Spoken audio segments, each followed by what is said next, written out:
정청래 의원과 이상우 씨를 모시겠습니다. 지난주에서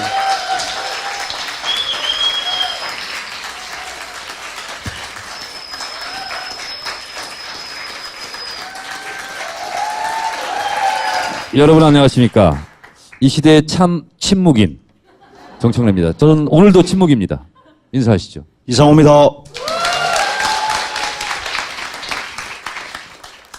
자, 노무현 대통령 서거 10주기라 노사모 초기 시절 들어보자고. 노사모 초기에 합류해서 이제 노사모를 부흥으로 이끈 장본인 미키 루크라고 불리는 이상우 씨를 모시고 이제 첫 시간 들었고, 그 아이디가 왜 미키 루크예요?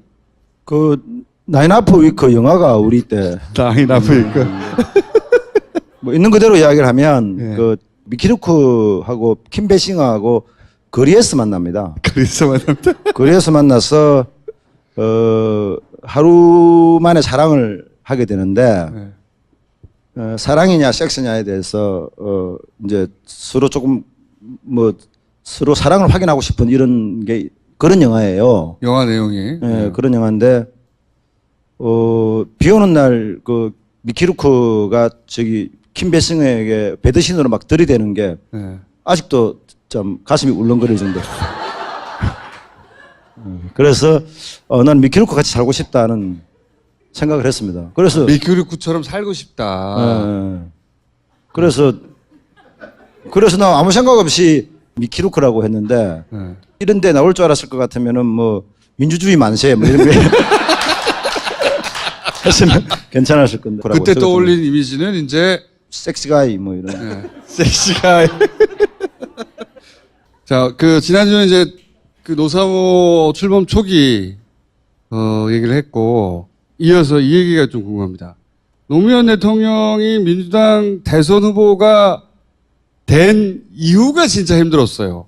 대선 후보가 될 때까지 그 과정은 드라마틱하고 감동적이었는데, 노무현 대통령의 진짜 고난은 대선 후보가 된 이후에 지지율이 떨어지자 그때부터 시작됐어요. 후단협이라고 노무현 후보로 안 된다 이거야. 후보를 교체해야 된다는 거야. 경선을 통해서 선출됐는데 바꿔야 된다는 거야. 그런 세력이 있었어요. 민주당 내에. 그 사람들이 당내에서 노무현 대통령을 엄청나게 흔들어댔다고. 그 시절을 포함해서. 제가 노사모를 중간에 탈퇴한 적이 있습니다. 아, 그래요? 광주 경선이 끝난 날 탈퇴를 했습니다. 이제 됐다. 광주 경선이 끝난 날 그 다음 날 탈퇴를 했어요. 파릇파릇 했네. 왜 했냐 그러면 나도 이 시절에 예뻤어. 죽을 것 같더라고요. 왜? 그 당시에 제가 한 70kg 가까이 나갔는데 몸무게가 그 경선을 치르는 동안에 53kg가 돼버렸어요. 그리고 왼발을 많이 굴려가지고 발도 못 쓰겠고 그냥 계속 구역질만 나고 이런 상태여서 내 살고 봐야 되겠다. 노무현 후보가 광주 경선에서 딱 이거 거의 딱 때려버리니까 네. 이제 나는 할 일이 없다. 도망가야 되겠다. 거기까지 했으면 내가 할 일 다 했다. 예, 그래 그만뒀어요. 네. 그만두고 한 일주일인가 잠깐만 있어봐. 일주일인가 있었는데 너무 신기할 정도로 저를 아무도 안 찾는 겁니다.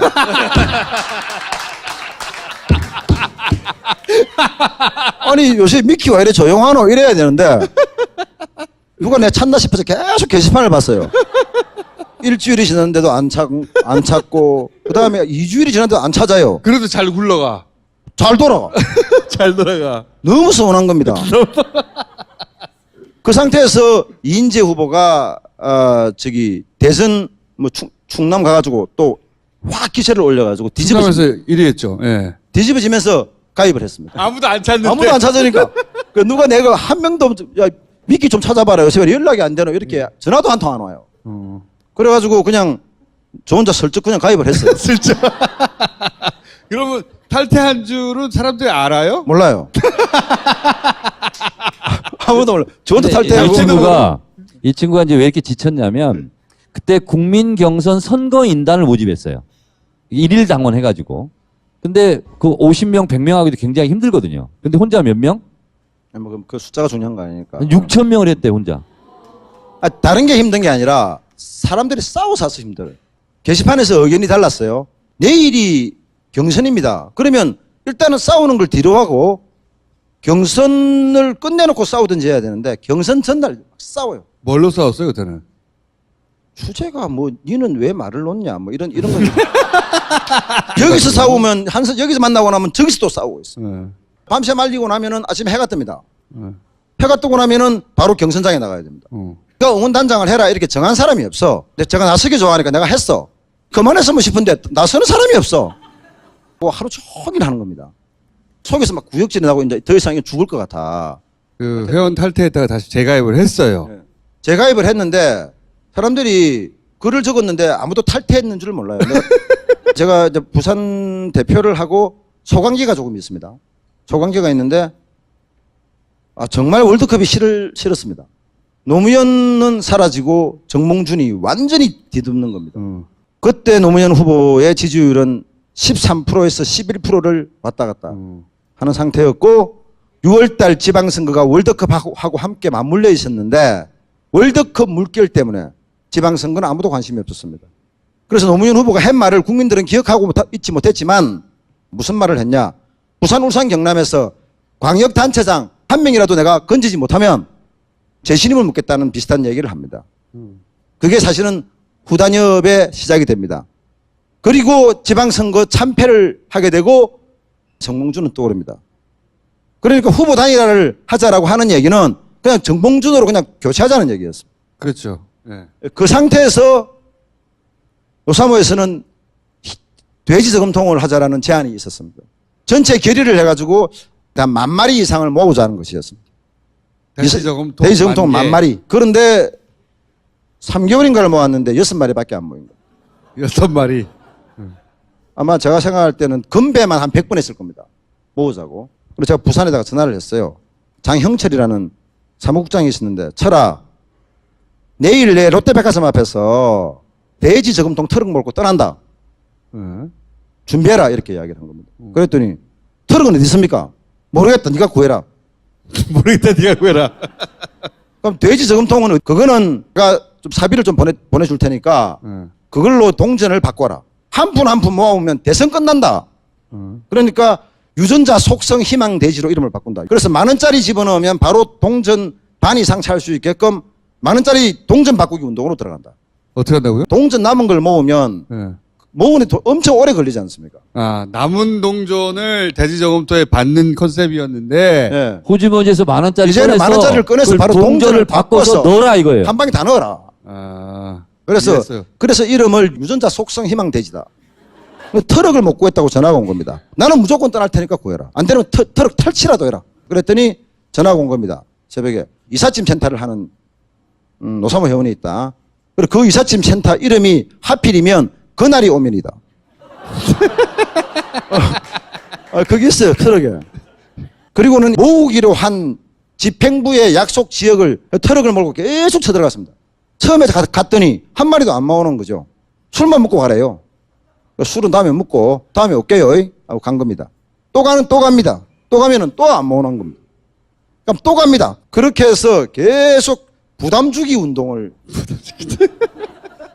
펼치니까 그렇게 한 2바퀴 정도를 도니까 노사모로 다시 살아나기 시작을 합니다. 돼지 저금통으로 결국 돈을 얼마가 모으면 되죠 그때? 돈을 모은 것보다는 돼지 저금통을 만드는 데 비용이 더 들어갔습니다. 그래서 지지율이 정몽준 한 30% 육박되어 있다가 정몽준 후보가 22%까지 내려옵니다. 그리고 노무현 후보 11% 13%에서 21% 20%까지 치고 올라가지 않습니까? 그 상태에서 단일화 협상이 시작됩니다. 그때 이제 그 여론조사를 한다고 하는데 저희들은 정말 반대했습니다. 정몽준에게 여론조사에서 밀리는데 여론조사 단일화를 한다면 그건 무조건 진다. 정몽준에게 후보를 이거는 완전히 헌납하는 거다. 헌납하는 건데 이걸 한다는 거에 대해서 엄청난 저희들은 반대를 했습니다. 반대를 했는데 노무현 후보는 결단을 했어요. 아니 그때 여론조사가 다 당시 노무현 후보가 지는 걸로 나왔기 때문에 그 보좌진들이건 누구 간에 여론조사 방식으로 단일화하면 안 된다고 다들 얘기했어요. 노무현이 진다.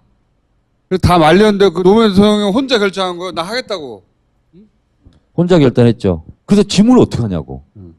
근데 지면은 정몽준이 민주당의 그러니까요. 대선 후보로 나가는 거였어요. 그래서 사람들은 막 가슴 저리고 있는데 노무현 대통령 집에 자고 있었대요. 우리는 속이 다 죽겠는데. 그건 제가 잤다고 추정합니다. 제가 자는 걸 보진 저도 않았어요. 추정합니다. 왜냐하면 뒤에 들었어요, 새집을 저도. 지었더라고 머리가. 새 집을 지었다고. 우리는 정말 죽을 것 같았는데. 그때 정말. 그 보좌관이었던 안희정 예, 증언한 바입니다. 자고 나오더라고.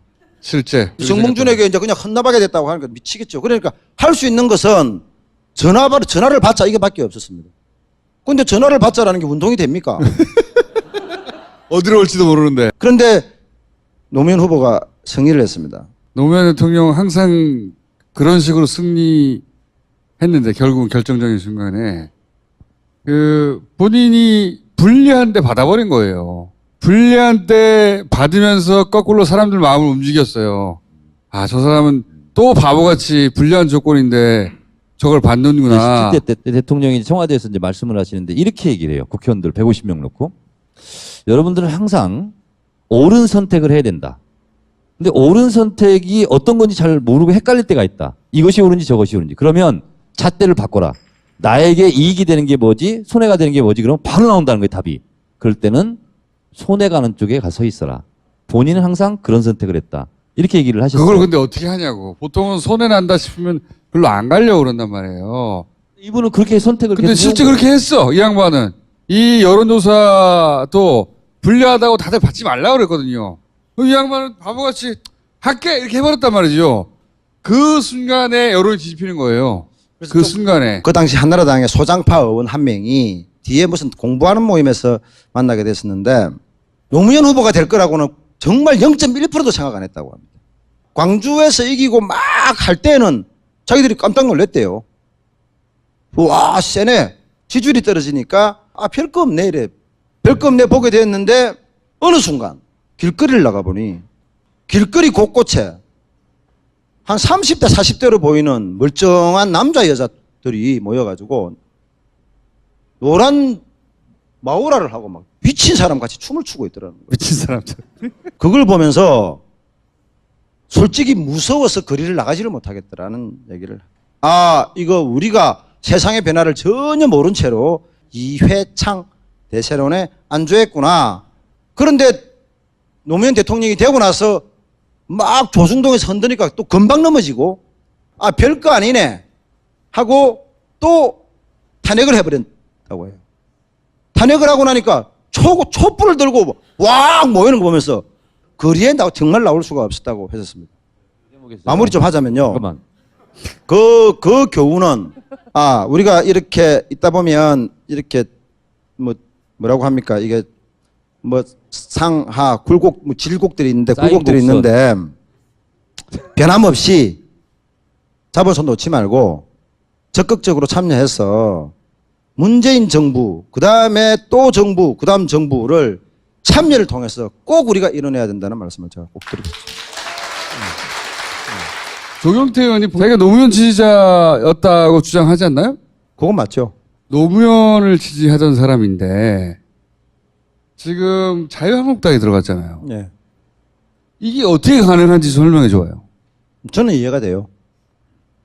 왜요? 저는 왜 이해가 되냐면 조경태 의원을 오랫동안 같이 지켜봤기 때문에. 그러니까 그래서 여쭤보는 거예요. 내가 한 가지 이해하는 방식은 이거예요. 노무현 다음에 부산의 적자는 자기인 거야. 조경태 의원은 문재인 대표를 인정하지 않았거든요. 그렇죠. 내가 부산의 적자인데 나를 어떻게 제끼고 자기가 부산의 적자 혹은 대선 후보가 된다는 거야. 일단 거기까지 반은 이해했는데 그렇다 하더라도 자유한국당에 어떻게 가냐고. 씨발 그건 이해가 안 가. 그걸 설명해 주세요. 그걸 이해하려고 하면은 네. 10대들의 반항을 왜 하는지에 대한 이유를 알아야 돼. 10대들의 반항이 왜 있냐 그러면 내 몸은 이미 어른이 됐는데 사고력과 판단력이 어른이 아니야. 그러니까 어른으로 인정을 안 해줘.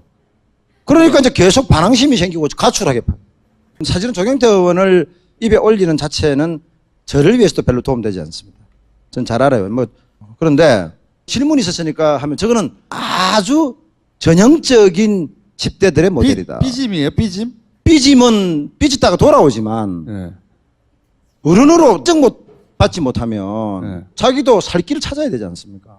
무슨 얘기냐 그러면 조경태 의원은 이렇든 저렇든 민주당을 이름으로 삼선을 했습니다. 예. 그럼 노무현 후보도 돌파하지 못했던 지역주의를 돌파한 자기는 상징입니다. 자기 생각에는. 예. 예. 자기 생각은 상징인데 지도자로서의 인정을 받지 못하는 것에 대해서 아, 당내에서도. 지도자가 되려는 사람은 나의 부족함이 뭔지를 돌아보게 되는데 예. 지도자가 아닌 사람은 남 탓을 하게 되는 거예요. 표현하면 이런 겁니다. 집에 가재도구 다 부수고 그냥 집에 막 불 지르려고 노력 막 하다가 들키니까 도망가 버린 거예요. 그냥 이게 뭐냐 그러면 막 모든 사람에게 불만인 겁니다. 왜 나를 지도자로서 인정해 주지 않느냐. 그러니까 부산 지역에서 계속 나와서 당선된 나를 네. 왜 주변 의원들과 민주당과 또 부산의 지역사회는 노무현 이후 그 차기 지도자를 인정해 주지 않느냐. 그러니 승질이 난다. 성질을 했는데 사람들이 댓글을 해주면 예. 성질이 이제 싸움이 되는 거 아닙니까? 예. 근데 성질내도 댓글을 안 해주니까 못 견디는 겁니다. 그러니까 조경태 의원이 최고위원 할 때 제가 최고위원이 아니다. 최저위원이다. 제가 이렇게 얘기했거든요. 그러니까 아무도 인정을 안 해주는 거예요. 당내에서 인정해 주지 않은 이유는 뭐예요? 하는 거 보면 인정할 수가 없어요.